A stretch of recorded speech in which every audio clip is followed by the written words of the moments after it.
studio with us this morning is Superintendent Ed Fletcher with the Monmouth-Roseville number 238 Unit School District. Good morning, Ed. Good morning. How are you, sir? Doing well. Yourself? Good. How are things at school? Doing well. I mean, just plugging along. It's almost the end of October. Things are going well. I mean, it's just kind of like a well-oiled machine, I guess you could say. Yeah, that's really good news. Yeah, it's just it really is. You know, things have gone off without a hitch, and kids are learning, and kids are playing on the playgrounds and eating lunch every day and having fun. So. Good. You had a regularly scheduled Board of Education meeting last night. How did that go? It went well. It was, it's October, November, December-ish can be somewhat mundane, not a lot of heavy stuff to talk about. We did have a student spotlight at the meeting. Gracelyn Cassidy, a student at Central Intermediate, she entered the 2023 Gwendolyn Brooks Youth Poetry Award competition, and more than 810 poems were submitted, and she was a winner for her grade level. So her poem was titled "A Girl Named Mia," and the subject was about her older sister. So she's actually published now in that book, and she came and read her poem to the board and did a great job. And what grade level was she? I think when she entered fourth. Oh, wow. Yeah, so a poet already. Yes, I absolutely love that. It was great to see. It's in education we often talk about, folks will talk about standardized tests and different things, mundane things about education, but this is where the fun comes in. When you see kids doing something like this, writing a poem, being recognized for their hard work at such a young age, it was fun to see. Her family was very proud, so it was a good opportunity for her, for the board to see that. Well, congratulations to Gracelyn Cassidy. I absolutely love poetry. I'm glad to see it still thriving. Yes. I did let the board know we have parent-teacher conferences coming up next month, or not next month, and on the 18th and 19th of October. Lincoln will be at 4:30 to 7. Harding, 4:45 to 7:15. Central, 5 to 7:30. The junior high, 5:15 to 7:45, and high school, 5:30 to 8. So those are in the evenings on the 18th and 19th. Students should be hearing information from their schools about setting up times for those. Just also a reminder to parents that we do not have school on October 20th then. So, if you want to find out more, with the advent of, student information systems and online access to things, parents pretty much have real-time access to how their kids are doing. But if they want to talk face-to-face with a teacher, they certainly can go and schedule a time to meet with their teacher. And how well attended are these? K through 6, pretty well. It starts to wane off in grades 7 through 12. I'll be honest, even when my kids were in high school, I saw their grades all the time. I knew what they were. I didn't feel the need.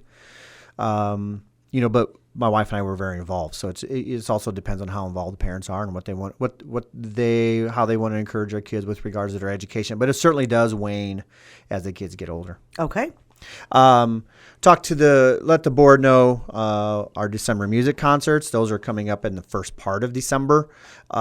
Central, they'll have theirs on December 6th at 6:30. Lincoln, December 7th at 6. Harding, December 7th at 6:45. The junior high will be Sunday, December 12th at 2, and high school will be Sunday, December 10th at 5 p.m. A couple other things that I talked to the board about. We have kids who take dual credit classes at Carl Sandburg Community College. Some of them are, what we have currently in an arrangement with Carl Sandburg is a 1+1 program. Where kids can take classes and possibly get their first year of community college finished. Or we do have an embedded associate's degree program, which is pretty difficult for kids to achieve, but there are some that have. But this fall, we have 48 students who are taking dual credit courses at Carl Sandburg, and it's a great opportunity for them. The district actually pays for the courses, so it's our way of saying to kids, This is your opportunity to get a leg up on life after high school. So it also indirectly encourages them to take their education seriously. We all know that not every kid's going to go to college, but for the kids that do, we want them, especially to. I think one of the things we hear from kids all the time, or I notice it with my own kids, is that the rigor of college is completely different than high school. So if we can get kids to take courses earlier, maybe they don't do as well as they'd like to, but they still then go, okay, well, I don't have to send that transcript in. I don't, because if they send that transcript into to a college and they apply that towards a degree, it starts their GPA. So it just gives some kids some opportunity to see what college is really like. Sure, acclamation. Yeah, and so it's we're very, very proud of that. A couple of other things. I know there's the minimum teacher salary was a law that was established prior to this year, and so we had to have this year for 23-24, all school districts in the state had to have a salary of $40,000 minimum, and so this was the first year where we received what that new number was going to be. And so for the minimum salary rate for 24-25, school districts have to meet is $41,188. So, for us, we have a collective bargaining agreement. We meet that salary for 24. We're actually above that amount for 24-25. So it's got to be a different way of doing things now that there's this law, and it's basically saying you have to have a minimum number. I'm certain that a school district can go over the minimum number, but you certainly have to have a minimum salary. Okay. Which is very new. Sure. It's very new for school districts. I talked to the board next week. Next week is Principal Appreciation Week. Principal Appreciation Day is actually Friday, October 20th. But, I just wanted to say to the board last night, how appreciative I am of our principals, assistant principals, our director of multilingual learners. I mean, they do a lot for schools. While teachers are in the classrooms, doing a lot of stuff, there are people who have to do a lot of work to get it set up and ready to go and allow the day-to-day running of a school to occur. And those are our building principals, so I'm very grateful for them. Yeah, let's mention who they are. Yeah. At Lincoln, it's Joe Pilger. At Harding, it's Katie Morrison. At Central, Andrea Frieden. At the junior high, it's Aaron Sikorsky. The high school is Jeff Ewing is a principal, and Brady Stromquist is the assistant principal. Emily Adolfson is a assistant principal for student supports, and our director of multilingual learners is Amy Freitag. So I appreciate all that they do, and so if people get a chance to see them, tell them thanks for all they do. Okay. We had our auditor present also. Gave the district a clean bill of health, and our financial profile out of a 4 this year is a 3.70, which is recognition. We sold some bonds last year, so we knew that our status at 4.0 was going to go down because once you sell bonds, it's part of your score is based on how much long-term debt margin you have remaining, and we knew once we sold bonds to do some of the work that we've been doing that we would lose that 4.0 score. So I mean, we're still in recognition, and every year that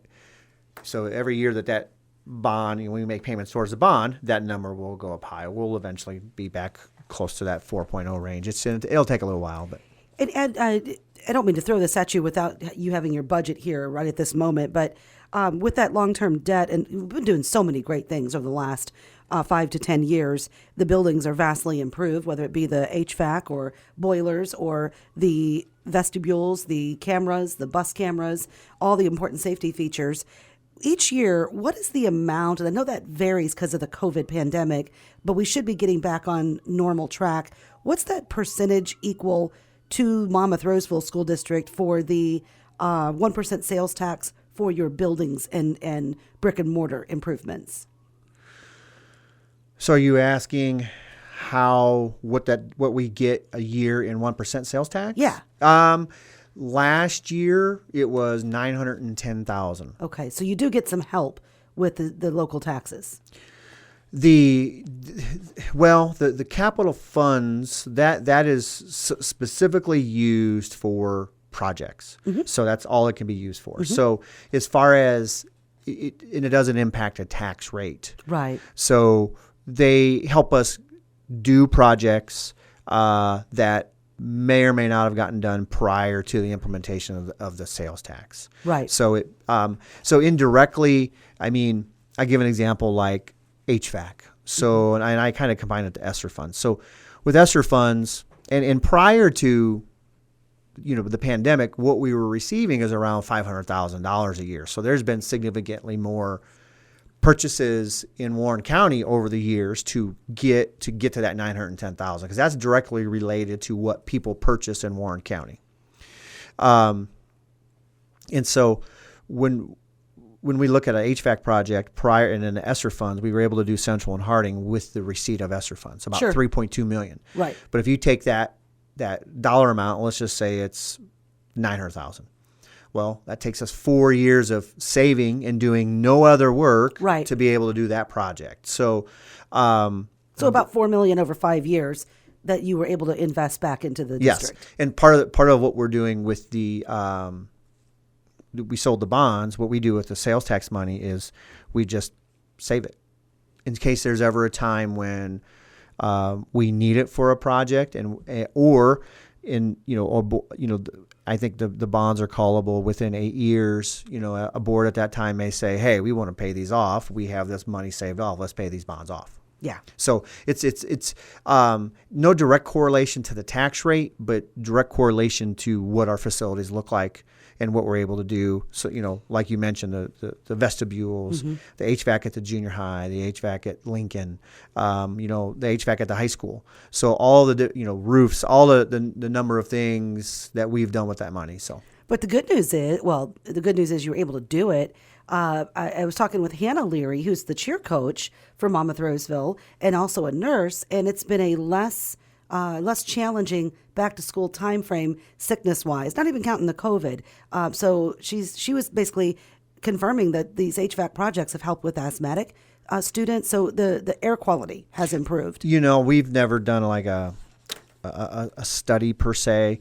We also, during the pandemic, we put in air cleaners in like our lunchrooms that circulate the air as well. So we also have HEPA filters for all the classrooms, and we change those out. So the air quality certainly has in these old buildings. in the old buildings, and the efficiency has completely changed. Sure. And I'll be honest, there were times we get a polar vortex and it's 50 below outside, and you still have some external pipes. Some of those pipes, they start to break. Don't you mention polar vortexes. I know, it's a La Nina. We're not going to have it happen. But you've been looking at that too, right? Oh, Heck, I was reading folklore this morning from the Farmer's Almanac about what to look for if it's going to be a hard winter. Well, yeah. I mean, the down where in South Central Illinois, where I'm from, it was the woolly bugs. If the woolly bugs were going across the road a certain way, it was going to be a bad winter.